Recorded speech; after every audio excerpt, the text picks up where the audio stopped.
Hey everyone, so today I'm painting this little sketch of a Galah that I did onto this drink bottle that I got from Kmart. It's a metal one that's like insulated and stuff, and I've been wanting one for ages, but couldn't find a design that I liked. And then I found these in clearance with the letter I on them and the other random letters like W and V and stuff, I guess not high sellers. Um, so I finally got one and thought, hey, I'll paint a design on it.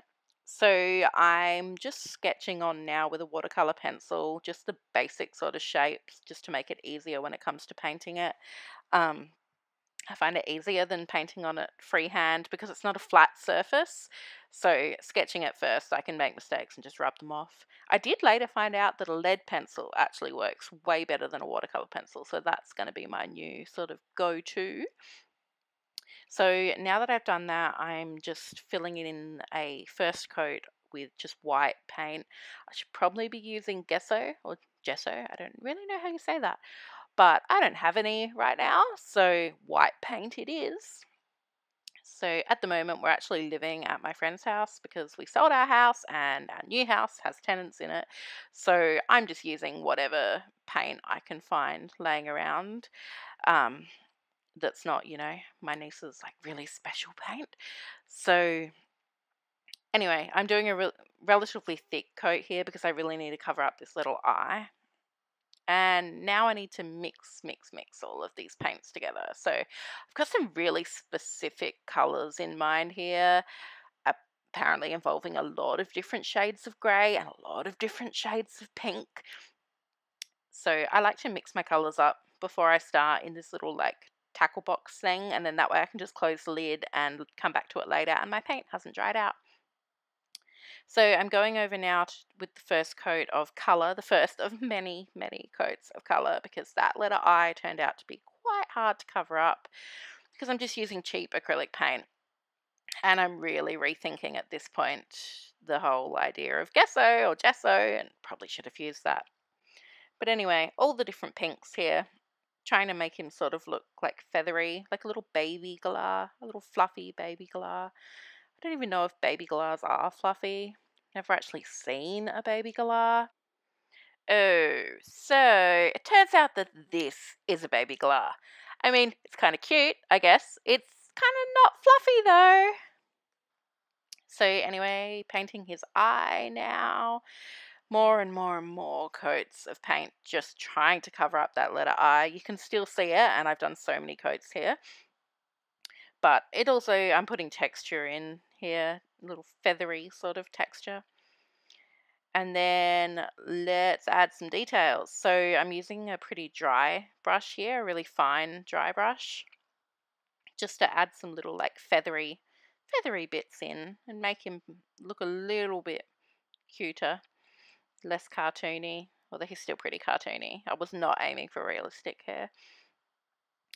So more and more feathers, bits and bits, and I just keep adding and adding, and then I regret adding and wish I could like reverse what I had painted, but it's there now. And adding some details with some grey, which at this point I was just going to leave him like this with these sort of details. And then later on I decided, no, I need to outline him. I'm still not sure about that decision, but I've varnished him now, so it is what it is. So here we go. I'm going in with my liner brush and adding in some outlining. And yeah, like I said, still not 100% sold on the outlining, but it does make him pop out of the yellow background, and it made it easier to make him look fluffier by painting those details in. Painting in his wing and his little back and his tail, his little fluffy belly. He just looks so soft. And thinking, what else should I paint? Oh, yeah, his eyes. And then dots and highlights. I'm obsessed with dots and highlights. Everything needs dots, everything needs highlights. Highlight, dot, dot, dot, dot, dot, dot, dot, more dots. And then now, okay, so I'm trying a technique. So obviously face painting is where I come from, and I'm trying a face painting technique here, and it really didn't convert that well from face painting to acrylic paint on a metal surface. The paint did not do what I wanted it to do. So that bit at the top is like my test bit, which I later just washed off. And then down the bottom there you can see I'm trying to do double dip flowers, which I'll show you in another video how I actually do those with face painting. Doesn't work so well with acrylics on metal. Maybe someone else has a technique. If you know how to do this, let me know. Maybe it was just my cheap crappy paint that I'm using. I'm not too sure. So I tried that. Questionable. Thought I'd let it dry and see what happened and add in some little swirly bits. Because, you know, why not? Add some cute little details, and I love swirly bits. Those, however, need more and more coats because this paint is just really not very opaque. So, yep, cool, looking good. More dots, of course. Always need more dots. Can never have enough dots. And then I thought I'd go back in and try those flowers again. And it did kind of help. That second layer, they did kind of pop more. Maybe it's just that the paint's not opaque enough. But they are I am much happier with them there. They are working better. And then I went in and added purple into the middle just to try and fill that out a little bit more and make it a little bit more opaque. And then, again with the dots, but this time in pink. Just to tie those flowers in with the colour of the Galah with the pink. And going over those swirly bits again because they were really straggly, see-through.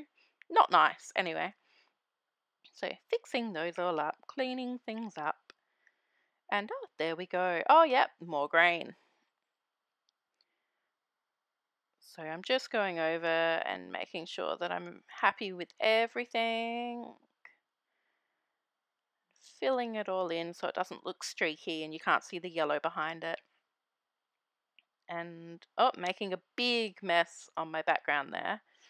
Trying to clean up those flowers again because I'm still not happy with them. So I'm adding some white just to make them pop a little bit more. And yeah, there we go. Okay, and then I've got some varnish, some satin varnish. I've never used it before. I thought, do I just pour it on there? No, I thought better of it and put it in a lid. And I'm glad I did because it was so runny. It ran all down my thumb and I had to really, really quickly do it.